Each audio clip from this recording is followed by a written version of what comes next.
ফেব্রুয়ারিতে ত্রয়োদশ জাতীয় সংসদ নির্বাচন। সারা দেশ প্রস্তুত হচ্ছে একটি অবাধ, সুষ্ঠু ও গ্রহণযোগ্য নির্বাচনের জন্য। কি ভাবছে সাধারণ মানুষ থেকে শুরু করে আগামীর জনপ্রতিনিধিরা, সে কথা জানাতে ডিবিসি নিউজে ইলেকশন এক্সপ্রেস ছুটে যাচ্ছে সব সংসদীয় আসনে। আজ সারাদিন আছে সংসদীয় আসন 22, রংপুর 4-এ। স্বাগত জানাচ্ছি সিএসআরএম ডিবিসি ইলেকশন এক্সপ্রেসে।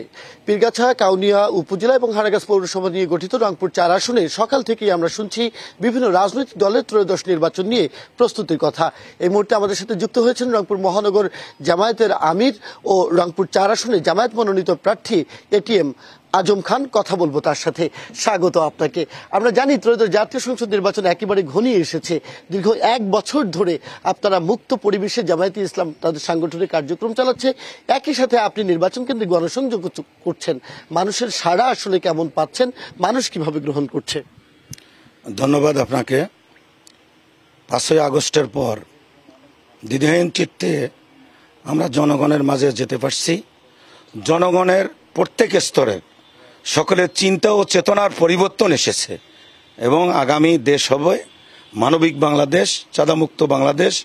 এটা জনগণ খুব সিরিয়াসলি নিয়েছে। আশা করা যায় এই প্রচার অভিযান আমরা যতটা প্রচার করতে পারছি না, জনগণ তার চেয়ে 4 গুণ 8 গুণ বেশি নিজেরাই নিজেদের প্রচার অভিযান চালিয়ে যাচ্ছে। এই আসনের প্রার্থী হিসেবে আপনি আসলে কি প্রতিশ্রুতি দিচ্ছেন এবার? এই আসনের আল্লাহর রহমতে জনগণের ম্যান্ডেট পেয়ে যদি নির্বাচিত হই, প্রথম টার্গেট থাকবে অবহেলিত পীরগাছা কাউনিয়া উপজেলার উন্নয়ন সাধন করা। সেটা শিক্ষা ব্যবস্থায়, চিকিৎসা, রাস্তাঘাট, কালভার্ট।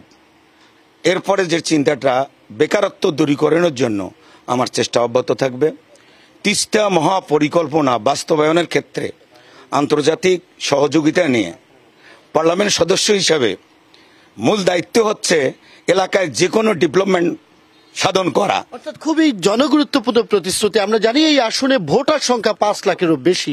এই ভোটারদের মধ্যে সংখ্যালঘু ভোটার এবং নারী ভোটার নেহাতি কম নয়। আপনারা ক্ষমতায় গেলে তাদের স্বাধীনতা কতটুকু থাকবে এবং তারা আপনাদেরকে কিভাবে গ্রহণ করছে?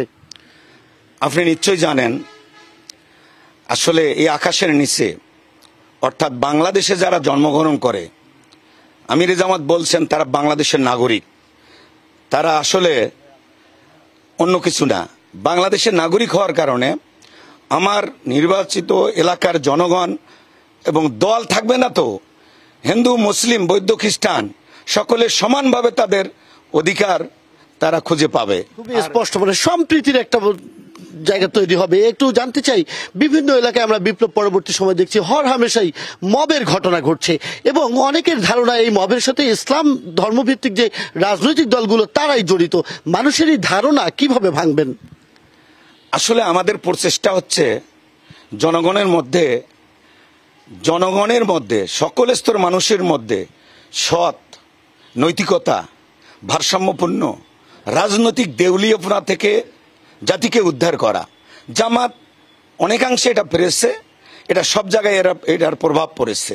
ইনশাল্লাহ জামাতকে যদি জনগণ এগিয়ে দেয়, এই নেগেটিভ প্রভাব থেকে জাতিকে উদ্ধার করার ব্যাপারে জামাতের সঙ্গে আমারও প্রচেষ্টা অব্যাহত থাকবে ইনশাল্লাহ। সবশেষ জানতে চাই, আপনাদের মিত্রদল বিএনপি এখানে কিন্তু পৃথকভাবে নির্বাচন করছে এবং এই নির্বাচনে আমরা দেখছি এখানে হেভিওয়েট প্রার্থী রয়েছে। ভোটের মাঠে কাকে ফ্যাক্টর মনে করছেন? আসলে বিষয়টা বিএনপি বা অন্য কেউ নির্বাচন, জামাত তো বহুদলীয় গণতন্ত্রের উপর বিশ্বাস করে। বিএনপি বা অন্য কোনো হেভিওয়েট প্রার্থী আসলে আমাকে কেউ যে জিজ্ঞাসা করে প্রতিদ্বন্দ্বিতা কে, আমি বলি না আমরা প্রতিদ্বন্দ্বিতায় না, আমরা প্রতিযোগিতায় নেমেছি।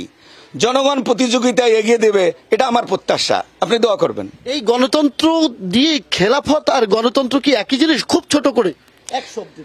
আসলে জনগণের কল্যাণের জন্য যেটা কাজ করে, রাষ্ট্রীয় ব্যবস্থাপনা যেটা কাজ করার সুযোগ পায়, সেটাই খেলাফত, সেটাই গণতন্ত্র। অনেক অনেক ধন্যবাদ এবং কৃতজ্ঞতা আমাদেরকে সময় দেওয়ার জন্য।